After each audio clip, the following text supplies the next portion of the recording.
ছাত্রত্বের বৈধতা না থাকায় জাকসু নির্বাচনে বাম সংগঠনের প্যানেল সম্প্রতি ঐক্য থেকে মনোনীত ভিপি প্রার্থী অমর্ত্য রায় জনকে ভোটার ও প্রার্থী তালিকা থেকে বাদ দিয়েছে নির্বাচন কমিশন।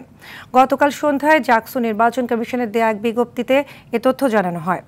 এতে বলা হয়, জাকসু গঠনতন্ত্রের ৪ এবং ৮-এর ঝ ধারা মোতাবেক প্রত্নতত্ত্ব বিভাগের 2017-18 শিক্ষাবর্ষে ভর্তিকৃত শিক্ষার্থী অমর্ত্য রায় জন ভোটার ও প্রার্থী হওয়ার অযোগ্য বিবেচিত হওয়ায় ভোটার ও প্রার্থী তালিকা হতে তার নাম প্রত্যাহার করা হয়েছে।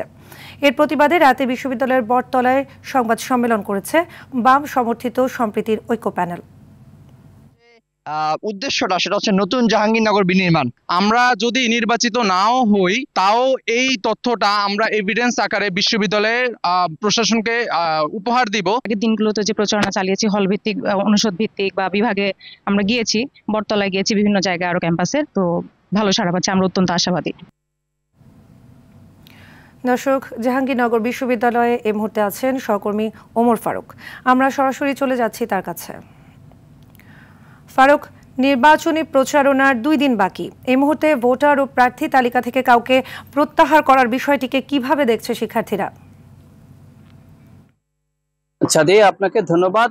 আমি এই মুহূর্তে রয়েছি জাহাঙ্গীরনগর বিশ্ববিদ্যালয়ে। তো গতকাল আপনি জানেন, গতকাল কিন্তু সম্প্রীতির ঐক্য প্যানেলের যে বাম দলের যে প্যানেল রয়েছে, সেই প্যানেলের যে ভিপি প্রার্থী অমর্ত্য রায় জনকে কিন্তু ভোটার তালিকা সদস্য পদ থেকে বাদ দেওয়া হয়েছে।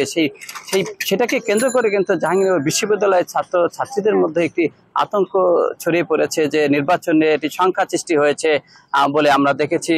যেহেতু নির্বাচনের প্রচারণার আর মাত্র 2 দিন বাকি রয়েছে, এর মধ্যে এসে কিন্তু একটি শক্তিশালী দল তাদের যে ভিপি প্রার্থী তাকে নির্বাচনের যে প্রার্থী তালিকা থেকে বাদ দেওয়া হয়েছে। গতকাল কিন্তু নির্বাচন কমিশন এই প্রার্থী তালিকা এক বিজ্ঞপ্তির মাধ্যমে এই প্রার্থী তালিকা থেকে তার নাম প্রত্যাহারের যে আদেশ দিয়েছেন, তারই প্রতিবাদে কিন্তু সেই ঐক্য প্যানেল কিন্তু রাতেই তারা কিন্তু সংবাদ সম্মেলন করেছে বলে আমরা দেখেছি। তো সংবাদ সম্মেলনে তারা যেটা অভিযোগ করেছেন যে এটা অন্যায় করা হয়েছে তাদের বিরুদ্ধে, তারা কিন্তু বৈধ প্রার্থী এবং তাদের যে ভোটার তালিকায় নাম উঠেছে সেটা বৈধভাবে উঠেছে, আজকে কেন তাদের নাম প্রত্যাহার করা হলো, এটা নিয়ে তারা কিন্তু শঙ্কিত এবং সাধারণ ভোটার যারা রয়েছেন তারাও কিন্তু ওই নির্বাচন নিয়ে একটু শঙ্কিত হয়ে পড়েছেন বলে আমরা জেনেছি। তো মাত্র 2 দিন বাকি রয়েছে নির্বাচনের প্রচারণার, যে বিভিন্ন প্রার্থীরা কিন্তু তারা প্রচারণায় ব্যস্ত রয়েছেন বলে আমরা দেখেছি। সেই প্রচারণায় কিন্তু কিছুটা হলেও ভাটা পড়েছে আজকের গত রাতের এই ঘটনাকে কেন্দ্র করে।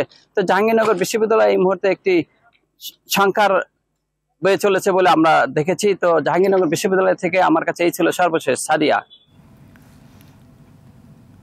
ধন্যবাদ আপনাকে।